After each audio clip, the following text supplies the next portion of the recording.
E, senador Flávio Dino, o senhor sabe que está sendo julgado aqui hoje pela sua trajetória política e não pelo seu histórico no Poder Judiciário. E obviamente que o que fica na memória de todos os parlamentares aqui, em especial dos senadores, e é para esse público que eu pretendo fazer a minha fala aqui hoje, que é o público-alvo de vossas excelências, o voto dos senadores aqui, a imagem que fica são dos seus 11 meses como ministro da Justiça, em tom belicoso, às vezes em tom de deboche quando esteve aqui nessa casa, tratando parlamentares com desdém. Eu próprio tive essa má oportunidade de, quando o senhor esteve aqui na Comissão de Segurança Pública, em que eu tratava de um assunto sério, a DPF 635, que foi juizada pelo partido de Vossa Excelência, o PSB, que infelizmente, desde 2019, quando foi impetrada, e logo na sequência, em função da pandemia, uma decisão foi tomada pelo ministro Fachin que inviabilizou o trabalho das polícias. Hoje o Rio de Janeiro, ele virou grande bunker de criminosos do Brasil inteiro. Aqui é a reportagem de julho desse ano, quase 400 bandidos de outros estados foram presos no Rio de Janeiro, só nos primeiros 7 meses de 2022, porque obviamente, a consequência prática de uma decisão como essa foi trazer segurança aos criminosos para que pudessem ficar no Rio de Janeiro se sentindo protegidos. E naquele momento também alertei Vossa Excelência da minha preocupação com algo que só tem no Rio de Janeiro por enquanto, que são as narcomilícias, traficantes se alinhando a milicianos, um poder paralelo inadmissível. E eu gostaria de verdade de ter ouvido naquele momento do ministro da Justiça e Segurança Pública uma resposta que levasse algum alento para os cariocas e fluminenses que estão sofrendo muito por isso. E o senhor, lamentavelmente, me respondeu fazendo uma espécie de sinalização de que eu teria algum envolvimento com milícia, o que é uma grande fake news. Eu desafio qualquer autoridade pública nesse Brasil a encontrar o nome Bolsonaro em uma investigação que exista, em qualquer lugar, em qualquer instância, nos últimos 523 anos, em que aparece Bolsonaro tendo envolvimento com milícia, sendo citado em escutas, de qualquer outra forma. Uma grande fake news e que deu grande repercussão em redes sociais, infelizmente. O senhor já se dirigiu ao presidente Jair Bolsonaro com os mais absurdos adjetivos: serial killer, genocida, num contexto de combate à pandemia, uma doença nova que pegou todo mundo de surpresa, e o governo fazendo o que podia para evitar mortes. Foi a maior transferência de recursos públicos da União para estados e municípios da história do Brasil para combater a pandemia. Não faltou vacina para ninguém que quis se vacinar nesse país. Para ninguém. Todos que quiseram se vacinar tiveram a vacina comprada pelo governo Bolsonaro. E muita coisa que era tratada como fake news na época, hoje, a ciência já mostra que o Bolsonaro tinha razão. Até os remédios que é proibido falar o nome, hoje, cientificamente, já se sabe que tem mais eficácia, inclusive, do que algumas vacinas. Mas virou assunto proibido, dependendo de quem fala, é censurado. Não se pode debater mais nada nesse país, né, que você rapidamente é rotulado de alguma coisa. Isso também deu grande repercussão em redes sociais. E o senhor já defendeu o controle de mídias sociais. No faroeste digital que nós vimos, a expressão que o senhor usou, e que pode até ter razão, mas o senhor defende um controle dessas mídias que assusta os usuários, assusta quem vive, quem ganha o pão de divulgar conteúdos em redes sociais, e que muitos que estão até hoje por decisão monocrática, sem ter o seu ganha-pão, com medo de postar alguma coisa. O sintoma de que a democracia não está numa situação de normalidade, senador Flávio Dino, é parlamentares que têm que medir as palavras numa tribuna do Senado, da tribuna da Câmara dos Deputados, por receio de virarem réus, por receio de serem caçados, por receio de serem presos, como aconteceu com Daniel Silveira. E, como eu disse, assuntos que são previamente proibidos, doutor Paulo Gonde, de ser discutido dependendo de quem fala. Por exemplo, a urna eletrônica, que o presidente Bolsonaro sempre defendeu que houvesse mais segurança, mais transparência, e que se não fosse a ingerência do então presidente do TSE, ministro do Supremo Tribunal Federal, aqui nessa casa, senador Davi, nós teríamos aprovado a PEC que garantia o comprovante impresso ao lado da urna eletrônica. E hoje o Brasil não tinha nenhum cidadão questionou o resultado das eleições. Tudo pode evoluir. Os pensamentos, o que pensava lá atrás com relação ao que pensa hoje, faz parte do amadurecimento. Só o que não pode evoluir é a urna eletrônica. E já disse isso a Vossa Excelência, presidente Davi. Se tivéssemos aprovado, não tinha 8 de janeiro, não tinha questionamento. E eu acredito que não estaríamos numa situação tão belicosa como estamos hoje no Brasil inteiro. Porque a Constituição Federal, doutor Paulo Gonde, não valeu o presidente Bolsonaro. Defender mais transparência, mais segurança no processo eleitoral é ser acusado de ser ditador e autoritário, quando é o contrário. Alguém que sempre falou que jogava dentro das 4 linhas desse livro sagrado, que está pagando, sendo retirado covardemente do jogo político nesse Brasil, mas ao contrário do que muitos pensavam, hoje A realidade se impõe e mostra como Bolsonaro está forte, como Bolsonaro é amado pelo povo brasileiro e como Bolsonaro vai influenciar em muito ainda em qualquer eleição que venha a ser disputada enquanto ele estiver vivo. Graças a Deus. E me preocupa muito, senador Flávio Dino, as ações que o senhor tomou enquanto ministro da Justiça e Segurança Pública com relação à Polícia Federal, porque o senhor em várias situações determinava que a Polícia Federal instaurasse inquéritos invariavelmente contra parlamentares que não são de esquerda ou que são de oposição ao governo Lula, fica na aparência de que, até como foi dito em algum momento, que a Polícia Federal é sua. E só para citar mais um exemplo, senador Flávio Dino, sobre a preocupação de todos nós parlamentares com relação ao uso da Polícia Federal para um fim não republicano. O senhor determinou a instauração de inquérito pela PF para investigar o presidente Bolsonaro por genocídio de Yanomamis. Todos aqui são testemunhos, o Congresso participou diretamente do envio de recursos para cuidar desse tema sensível, dessa grande quantidade inaceitável de mortes, inclusive de crianças Yanomamis. O governo destinando, inclusive, as Forças Armadas, que em muitos locais é a única instituição que chega para prestar o serviço humanitário a essas pessoas. E só nesses 11 meses de governo Lula, a situação está igual ou pior. E, obviamente, a gente não vai ver a Polícia Federal instaurando inquérito contra o presidente Lula pelo genocídio, para investigar se há genocídio de Yanomamis. A preocupação é só essa aqui no Congresso Nacional. E o senhor me conhece pouco, né? Nunca vai ouvir ilações de minha parte, acusações infundadas. E eu quero trazer um relato aqui que obviamente não tenho como provar, não sei se é verdade e o senhor vai ter oportunidade de falar sobre isso, porque, presidente Davi, o debate que aconteceu sempre aqui com relação a indicações especial para o Supremo Tribunal Federal sobre como as pessoas iam tratar a política. Houve essa desconfiança, por exemplo, com o ministro André Mendonça, e na prática todos estão vendo que as desconfianças não eram justas, porque é um ministro correto, que se atém à Constituição Federal. E aqui até, senador Flávio Dino, muitas pessoas acusam, eu acredito que até levianamente, que o senhor usou a Polícia Federal até para causar transtornos para aliados do governo Lula. Não sou eu que estou falando isso, são as conversas de bastidores aqui na política, com relação a um deputado federal do seu estado, que é ministro do governo Lula, que se falava aqui que ele estava tomando tanta pancada da imprensa, tanta força da Polícia Federal para investigar alguma coisa, que atribui até o senhor ter destinado a Polícia Federal para fazer uma investigação fora da curva contra ele. E eu sinceramente não acredito que a Polícia Federal é uma instituição que tem a sua independência, tem a sua seriedade, tem a sua autonomia. Se a gente acredita que a Polícia Federal virou uma polícia política, acabou o Brasil, acabou a democracia. Mas até isso colocaram na conta do senhor aqui. E é importante que o senhor falasse sobre isso, porque senão fica a impressão de que, como eu disse, a Polícia Federal é de alguém e não uma instituição de Estado. Porque o que é que ficava no imaginário, senador Flávio Dino? Se tem uma Polícia Federal hoje que persegue até aliados do governo Lula, imagine com relação a quem é opositor ao governo Lula. E olha o imaginário onde chega, senador Flávio Dino. Imagina o senhor ministro do Supremo Tribunal Federal e dando as cartas ainda na Polícia Federal, porque o chefe da PF vai continuar sendo o amigo do Lula, indicado por proximidade. E sendo competente, não vejo nenhum problema nisso, porque há uma relação de confiança ali. Então, só para concluir, presidente, olha aqui como é curioso, porque hoje nós estamos vendo um político sendo indicado ao Supremo Tribunal Federal. E o normal seria a política estar satisfeita com isso. E não é o que está acontecendo. Há uma resistência grande ao seu nome, senador Flávio Dino, exatamente por esse histórico, quando era para ser o contrário. E eu quero, para concluir aqui, trazer a público, senador Davi, eu não sei se já falei pessoalmente para Vossa Excelência, mas eu acho que é importante. O então presidente Bolsonaro, quando na indicação do ministro André Mendonça, virou para mim e falou: Flávio, você não quer... O que você acha de você ser indicado para o Supremo Tribunal Federal, já que se discutia que a indicação fosse de um evangelho, como ele havia prometido na campanha eleitoral? Eu falei: presidente, apesar de eu ser advogado, o que eu sou é político, o que eu gosto de fazer é política. Indique o nome do André Mendonça, que é preparado para essa missão, e eu vou poder ajudar muito mais o senhor aqui no Senado Federal. E eu acredito que com a ajuda do presidente Davi, eu acho que eu teria até alguma chance de passar aqui no Senado Federal. E, para concluir, presidente, a minha pergunta ao senador Flávio Dino, eu, sinceramente, senador, a foto do que eu estou vendo aqui hoje é muito diferente do filme que nós vemos do senhor, em especial na política brasileira.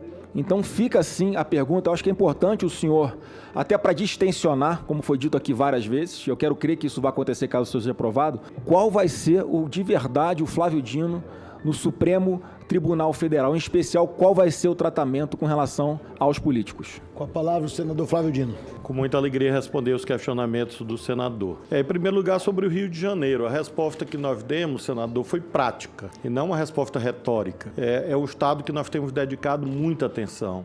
E o governador do Rio de Janeiro, que é do PL, tem reconhecido isso publicamente. Nós temos feito ações conjuntas. O presidente da República decretou uma operação de GLO no Porto de Itaguaí, Porto do Rio, aeroporto do Galeão, exatamente pelo tráfico de armas e drogas. Tem lá no Rio de Janeiro uma força-tarefa de 11 estados, liderada pelo Ministério da Justiça, exatamente efetuando prisões de pessoas de outros estados que lá estão. Já houve prisões de líderes faccionados do Ceará, líderes faccionados de outros estados do Nordeste que estavam no Rio de Janeiro. Portanto, a resposta é prática.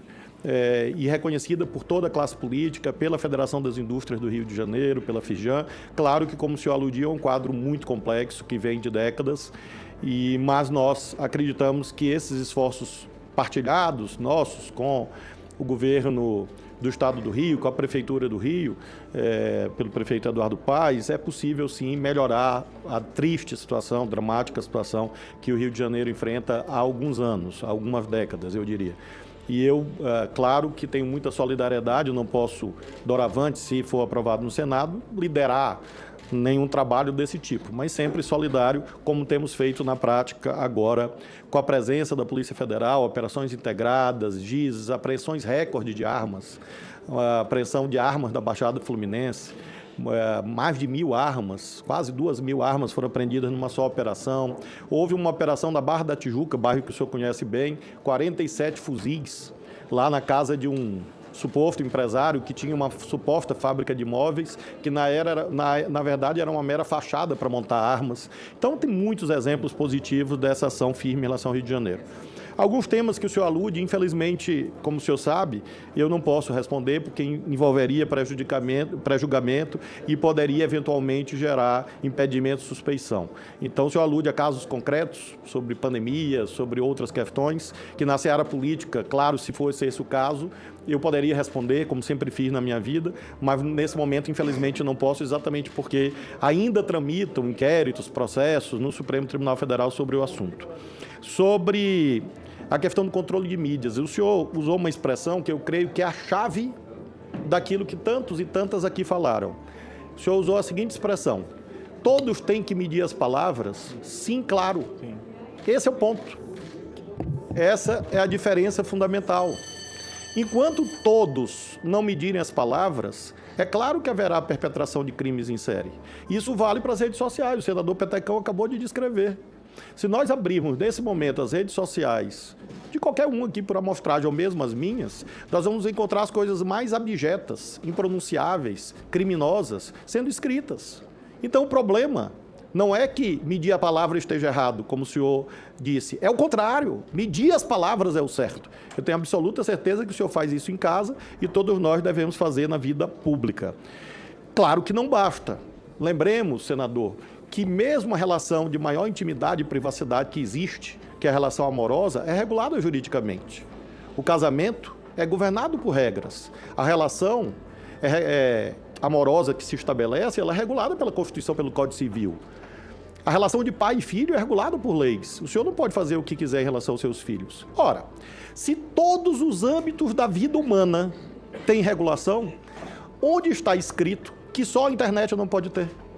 De onde emergiu essa mitificação, a não ser dos interesses, eventualmente, empresariais que não interessam ao debate jurídico? Nós temos uma lei que regula a internet, parece que é algo atípico que eu estou falando. Não, esse Congresso, este aqui, aprovou o Marco Civil da internet. E o senhor vai no artigo 19 e vai no artigo 21, o senhor vai encontrar regulações. No caso do artigo 19, quase inexistentes. No 21, mais rigorosas. Se o senhor abrir a sua linha do tempo, a sua timeline aí, muito dificilmente o senhor vai encontrar cenas de nudez não consentida. Por quê? Porque há o artigo 21 do Marco Civil da internet e há uma moderação ativa de conteúdo das empresas. Se o senhor fizer uma pesquisa sobre compra de terno ou de sapato, o senhor vai receber durante semanas propaganda de terno e de sapato. Por quê? Porque as plataformas não são neutras. Ao contrário do que no artigo 19 do Marco Civil da Internet está escrito, e muitos acreditavam em 2014. Na verdade, as plataformas se transformaram em curadorias de conteúdo. Ora, se você tem uma atividade empresarial qualquer destinada ao lucro, qual que não é regulada? Se alguém estabelece um comércio num shopping, tem regulação. Se alguém abre uma farmácia, tem regulação. Uma indústria também tem. Então, é realmente um debate de vanguarda. E veja, considero que é o debate jurídico mais importante do século XXI. Porque nós estamos no limiar do perecimento das condições de se realizar eleições com o abuso da inteligência artificial. Todas as senhoras e os senhores sabem disso. E não vai haver regras? Imaginemos a inteligência artificial servindo, como hoje há nas plataformas, a incitação de crimes. Eu vi, senador. Eu vi. Incitação de suicídio de jovens. Eu vi jovens chantageando outros jovens. Eu vi meninos chantageando meninas para praticarem atos de vilipêndio sexual. Os seus filhos estão expostos a isso e as crianças e jovens do Brasil estão expostos a suicídios sendo transmitidos ao vivo. Isto é ditatorial, tratar disto? Ou é preservar os valores mais sagrados que a civilização humana conseguiu erigir? Da vida, da integridade física. Então é isso que eu sustento, e sustento com convicção, a partir de critérios jurídicos. Nenhuma atividade empresarial é desregulada. Nenhuma atividade humana é desregulada. E não há argumento de intimidade e privacidade. Porque no recesso do lar há regras jurídicas. Os homens podem bater nas suas esposas? Os homens podem matar suas companheiras? Não. E alguém vai falar de liberdade? Para matar? Para discriminar? Para ofender? Para crianças, repito, crianças serem vítimas de toda sorte de abusos. E aí, de fato, eu tenho uma convicção jurídica, veja, jurídica, de que o caminho da União Europeia é um caminho virtuoso.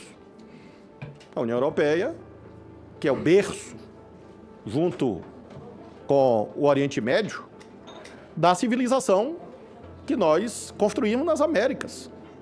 Então, a União Europeia oferece o caminho de regulação. O professor Gonê, versado nesses temas, também estuda essas matérias. Finalmente, sobre inquéritos. Repito o quanto disse. Todos os inquéritos que eu enviei, requisitei, etc., estão por mim assinados. Todos estão lastreados no artigo 145, parágrafo único do Código Penal e na Lei 10.446 de 2002. Eu jamais aludi a pessoas, e sim a fatos. Não existe inquérito para investigar pessoas. Existe inquérito para investigar fatos. Então, jamais eu antecipei juízos de valor. Apenas encaminhei fatos. E lembro que os inquéritos não tramitam no Ministério da Justiça. Eles tramitam numa das polícias mais reconhecidas no mundo, que é a Polícia Federal do Brasil. E tramitam perante o Ministério Público e o Poder Judiciário. E eu quero aqui homenagear, sim, toda a equipe da Polícia Federal, liderada pelo Dr. Andrei, pelos delegados, agentes, que tem feito um trabalho notável em relação a esses assuntos. E afirmo ao senhor, jamais a Polícia Federal foi por mim usada para fins políticos, a não ser aquilo que a lei manda. E se eu não tivesse feito, aí que eu estaria cometendo um crime de prevaricação. Se você tem um indício de um crime, você tem que encaminhar a autoridade competente, e foi isso que eu fiz. Em relação, claro, ao papel de ministro do Supremo Tribunal Federal, é óbvio que é diferente. E quero, portanto, afirmar cabalmente que é falso, absolutamente falsa, a ideia que existem duas pessoas aqui. Não existe só uma, na sua integralidade, com a sua história e com a sua trajetória. Agora, esta pessoa tem a maturidade para entender que quando você está no debate político, você atua de uma forma. Quando você está numa missa, que eu frequento, você atua de outra forma. Quando você está na praia, você atua de outra forma. Quando você está batendo um pênalti, que eu faço com precisão, você atua de outra maneira. Ou seja, em cada papel, você atua de uma forma. E isso não significa ter 2, 3, 4 ou 5 caras. Isso significa você ter a inteligência, inclusive emocional, de compreender que são lugares diferentes. E, portanto, eu afirmo ao senhor, esse que está aqui olhando para o senhor, com a mesma tranquilidade, a mesma serenidade, com a mesma limpidão, com a mesma limpidez, transparência que eu sempre tive, é aquele que, se merecer a aprovação do Senado, lá estará. Agora estará de outra forma. Estará de outra forma. E se tiver a honra de ser contratado pelo Botafogo, eu garanto também acertar os pênaltis ano que vem. Réplica, senador Flávio Bolsonaro. Eu, sinceramente, espero que a inteligência emocional, caso isso seja aprovado, que o senhor está tendo aqui hoje, vai ser no Supremo Tribunal Federal. Porque se for a inteligência emocional que nós vimos aqui enquanto político, eu tenho minhas grandes preocupações. É só um breve comentário. Eu acho que a premissa está errada. Senador Flávio Dino, até na fala do senhor mostra isso. Porque o que a gente tem que perseguir são os criminosos, não são os instrumentos. Se alguém usa a internet para cometer um crime, para incentivar suicídio, para cometer qualquer crime que seja, a impunidade é que é o grande problema. As pessoas ficam impunes. As pessoas têm que ser investigadas e punidas na sua proporção. Não é a internet que faz isso, são pessoas que fazem isso. Assim como é equivocado achar que um instrumento, arma de fogo, é o que gera violência. Não é. A arma não atira sozinha. É um criminoso que usa ela mal, ilegalmente. Esse é que tem que ser punido. As premissas estão erradas do combate a um problema. Como a DPF 635. O senhor agora falou algumas coisas que estão sendo feitas pelo governo federal no Rio de Janeiro, mas a origem continua a mesma. E o senhor vai ter oportunidade, caso aprovado, de decidir sobre a DPF 635. Essa sempre foi minha intenção ao trazer esse assunto para a pauta, para que o Rio não sofra mais com esse ativismo judicial, que é o caso do ministro Fachin. Quem foi eleito para determinar a política de segurança pública do Rio foi o governador, foram os prefeitos, nós parlamentares, não o ministro do STF. Apenas isso. Eu queria apenas me valer aqui do direito de tréplica para lhe convidar a uma reflexão. O senhor diz assim, tem que ser perseguidos os criminosos e não os instrumentos. Com todo respeito, senador, isso anularia a dimensão preventiva das políticas públicas. Se o seu raciocínio fosse correto, o senhor poderia ter em casa uma bomba atômica, uma bomba nuclear. Porque se os instrumentos não interessa a posse dos instrumentos, não haveria prevenção. E apenas uma atividade puramente repressiva. Ora, eu tenho outro sistema de crenças. Entre esperar uma criança ser violentada para apurar o crime, eu prefiro prevenir para que a criança não seja violentada. Entre esperar que uma pessoa seja vítima de instigação ao suicídio para apurar quem instigou, eu prefiro lutar para evitar o suicídio. Entre você apurar um homicídio, a política pública, a política legislativa e mesmo o Poder Judiciário deve procurar evitar o homicídio. Aliás, os cânones de direito penal dizem que o direito penal tem uma dupla função, a função repressiva e a função preventiva. E é isso que eu acredito que a regulação cumpre um papel, defendendo inclusive a atuação do Congresso. Porque se você não acredita em regulação, você não acredita no parlamento. Porque a função principal do parlamento é regular as condutas humanas. Eu, nesse caso, guardo essa discordância de Vossa Excelência, mas, claro, convido a sua reflexão.